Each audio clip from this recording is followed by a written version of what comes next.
আপনি কিংবা আপনার কাছের কেউ যদি দীর্ঘদিন ধরে ডিপ্রেশনের প্যাটার্নের মধ্য দিয়ে যেয়ে থাকেন, তাহলে আজকের এই ভিডিওটি আপনার জন্য।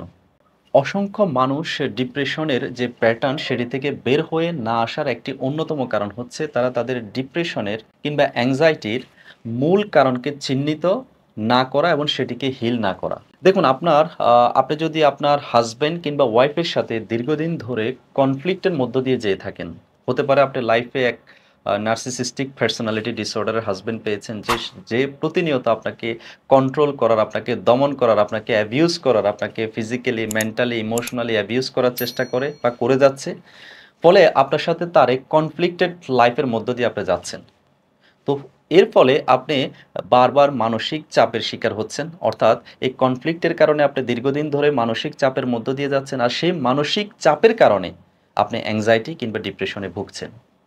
অথবা আপনি আপনার প্রফেশনাল লাইফে আপনি কনফ্লিক্টেড এক বসের সাথে আপনার কনফ্লিক্ট চলছে কিংবা আপনার পার্টনারের সাথে কনফ্লিক্ট চলছে। সেই কনফ্লিক্ট আপনার মানসিক চাপের কারণ হচ্ছে। সেই মানসিক চাপ বা স্ট্রেসের কারণে আপনি ডিপ্রেশনে হয়তো ভুগছেন।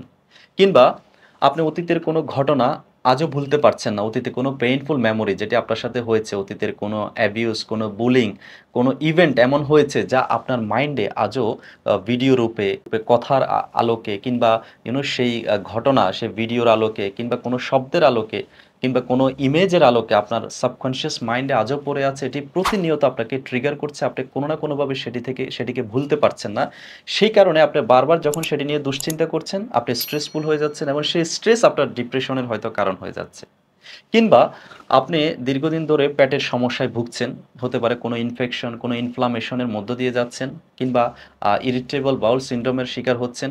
যার ফলে আপনার যে মুড স্ট্যাবিলাইজার হরমোন কিংবা যে হরমোনটি আপনার মেন্টাল স্টেটকে ঠিক রাখে সেরোটোনিন, সেই সেরোটোনিন প্রোডাকশনে ব্যাহত হচ্ছে। যার ফলে আপনি হয়তো ডিপ্রেসিভ ফিল করে যাচ্ছেন।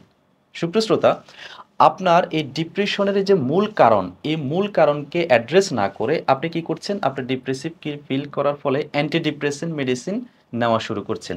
এই অ্যান্টি ডিপ্রেসেন্ট মেডিসিন আপনি দীর্ঘদিন ধরে হয়তো নিয়ে যাচ্ছেন। এই দীর্ঘদিন ধরে এ ধরনের মেডিকেশনের ফলে আপনার নানা ধরনের হয়তো পার্শ্ব প্রতিক্রিয়া দেখা দিচ্ছে এবং আপনি জাস্ট এক প্যাটার্নের মধ্য দিয়ে যাচ্ছেন। আপনি ডিপ্রেসিভ ফিল করছেন, আপনি মেডিকেশন নিচ্ছেন, আপনি আবার ডিপ্রেসিভ ফিল করছেন, আপনি মেডিকেশন নিয়ে যাচ্ছেন। অর্থাৎ আপনি এই প্যাটার্ন বা এক ট্র্যাপে পড়ে আছেন এবং সেটি থেকে কোনোভাবে বের হয়ে আসতে পারছেন না।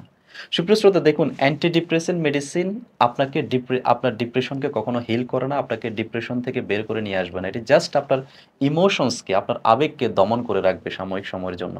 তো আপনি যতক্ষণ পর্যন্ত আপনার ডিপ্রেশনের রুট কজকে অ্যাড্রেস না করছেন, আপনার যে মূল কারণ, যে কোন কারণে যে আপনার কনফ্লিক্টকে যতক্ষণ পর্যন্ত আপনি হিল করছেন না, আপনার সেই অতীতের বেদনাদায়ক ঘটনা থেকে আপনি যতক্ষণ পর্যন্ত হিল করছেন না এবং সেটি থেকে বের হয়ে আসতে পারছেন না, কিংবা আপনার যে পেটের যে কন্ডিশন, আপনার যে পেটের যে ব্যাকটেরিয়াল ইমব্যালেন্সড কিংবা যে ইনফেকশন, ইনফ্লামেশন আপনি শিকার হচ্ছেন, সেটিকে হিল করে আপনার সেরোটোনিন প্রোডাকশনকে যতক্ষণ না পর্যন্ত সেই ফাংশন প্রোডাকশনকে যখন না আপনি মেনটেন করছেন, প্রপারলি হিল করতে পারছেন, ততক্ষণ পর্যন্ত আপনি ডিপ্রেশনকে বা ডিপ্রেসিভ যে প্যাটার্নের মধ্য দিয়ে আপনি যাচ্ছেন সেটি থেকে বের হয়ে আসতে পারবেন না।